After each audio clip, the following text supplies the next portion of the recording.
So I had my therapy session today, and I learned something interesting about myself. When I spoke to my therapist, I was definitely agitated. I'm feeling angry for a lot of different reasons, but I think what I found out about myself is that I have attachment issues.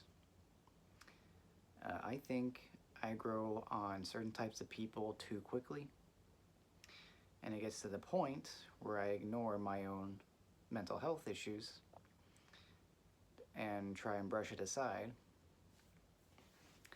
and become attached to someone else and put my worth into someone else. And I think that's what happened with my ex, because I met her after my father passed.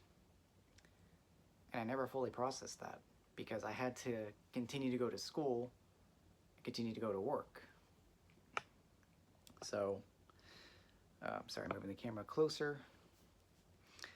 But that's something that I learned about myself that's a bit interesting.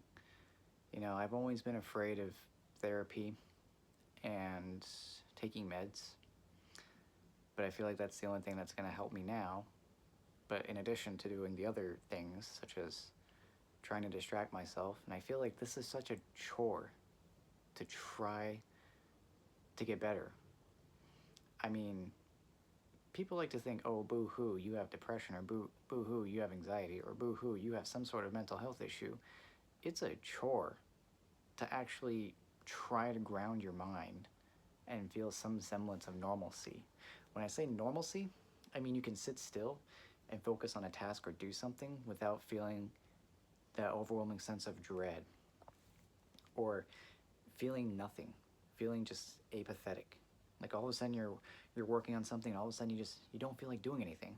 You don't feel like doing that. You don't feel like doing something you would normally do in your free time. It sucks. It really does. And it's like a switch. It just happens suddenly. Sorry, I'm gonna eat my cereal because this is gonna be my dinner. It's a Ezekiel cereal. It's whole grain. No preservatives, no sugar, no shit.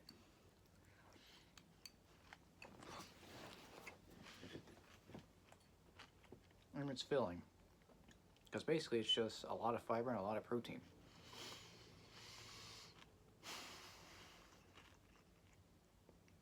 But, I feel like for the longest time, during my childhood, I didn't have a lot of good friends. I wasn't able to go out as often as I would like to with people in my own age range. Because whenever I went out, it would be with my grandmother. Which, don't get me wrong, I loved it because I got to get out. Those are the only times I really enjoyed myself as a kid, if I'm being honest. But, then eventually I started dating, and then eventually I met my ex. And it felt good to always have constant companionship and someone who truly loved me. Someone who saw all the good qualities in me that I didn't see. And, it sucks.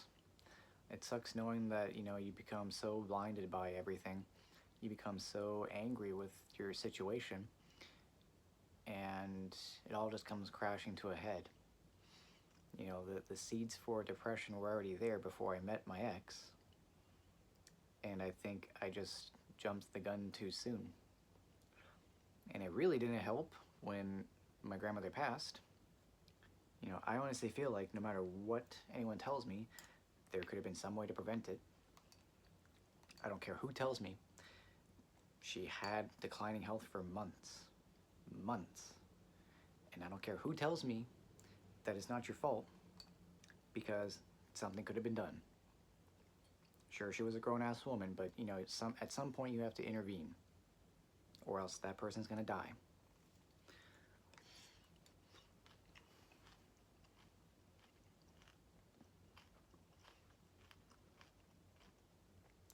Couple that with the job search, and you have a recipe for disaster. Me. know, and I keep worrying about the future. I keep worrying about my future in terms of getting back out there. And that's even if, you know, the conversations I hear people having in a coffee shop or a bar, it's just so fucking boring. I can't find anything interesting about it. So it just makes me realize maybe in terms of the dating scene, and I hate to even be thinking about it, but, you know, future man here, I kind of just realized I'm fucked. And that maybe there is no hope. I thought of actually the gun that I would like to buy if I were to ever actually shoot myself in the head. You want to hear what it is? 357 Magnum. It was used against one of my favorite horror movie villains in a shitty remake. But, yeah, ultimately he was shot in the head in the end. He survived, though, because he was a supernatural villain. But I figure with how powerful that gun looked, there's no way to fail. No way.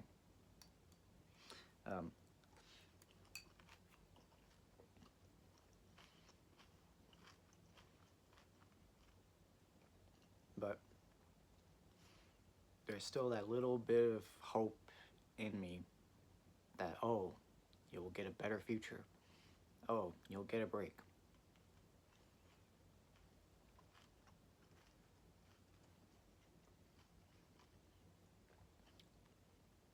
Like I said before, my patience is running its limit.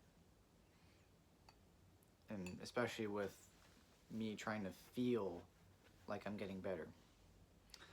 And there are days where I feel like I'm okay, where I'm okay. But a lot of the times I'm not. So that part sucks.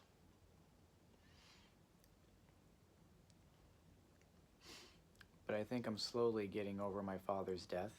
Not like I'm forgetting about it, but I'm also realizing he wasn't exactly the best role model for me. He did teach me my moral, he did give me my moral compass, but he also didn't have a good, well, he didn't have a lot of good values in terms of like what he believed, because it was poisonous. You know, his pessimism leaked out onto me. And possibly his depression. And, you know, hell, I would even say even my mother, if she wants to admit if she's depressed or not, but it seems like she is. It leaked out onto me. The household, the situations that I encountered.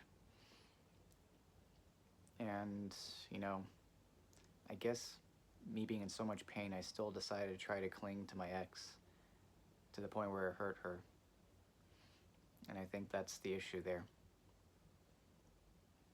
But I'm so tired of being alone. Physically, I'm tired of being alone. I would like to have companionship. I would like to feel like I'm around another person and just feel like just not feel isolated. Because I spent years of my childhood alone. I tried to hang out with my friends. They were always busy. It was rare I ever got to hang out with my friends. The only people I ever hung out with continuously was when I had a babysitter. And she would only come over maybe on the weekends. And it was a 50-50 crapshoot if the kids would even be there to play, you know, cards with me or video games. So, and I just feel like there's so much to catch up on, even now that I'm 30. Like, I feel like my teens were wasted, my 20s were wasted in school. And I just feel like time's running out. People might say, oh, you're young. You look healthy. We don't know that. The car may be looking nice, but there's probably a lot of shit going on under the hood. You know, go to a dealership. There's your proof. You might buy a nice looking car and all of a sudden it fucking breaks down on you when you drive it off the fucking lot. And now you're stuck with the, you know, maybe 10 to 20K money pit, and you can't even get all your money back. So, the point I'm trying to make is you could be 30 And you never know when your last day is going to be. That's why I say when time's running out. Your time is tentative. It's not a guaranteed. So sure, people might say I'm young, but I may not be young physically, inside. We don't know. We may not know all the factors that might play into my demise. You know, I could live for another 50, 60 years if things even improve. Or maybe depression wins, and in a couple of years, that'll be it.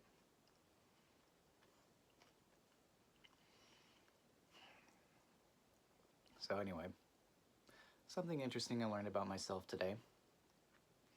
Maybe some of you have the same issue. But, you know, can't do anything about it now. Except try and distract myself constantly. But that is becoming a very difficult chore to keep up with. So, I have some things to debate on. You know, whether it be the meds talking right now or not, I just do not, I can't continue with these mood swings. I can't continue to constantly distract myself 24/7, every single waking moment I have. You know, I feel better in my sleep. I feel better in my dreams. And, you know, I don't have a lot of people to physically hang out with, and they can't hang out with me all the time. So it's like my childhood is just gone. What should have been a normal childhood, growing up playing with friends all the time, having that social interaction to build you, is absent. So, anyway, that's it for now. And I hope the rest of you guys are at least doing okay. Better than me, hopefully. And I'll see you later.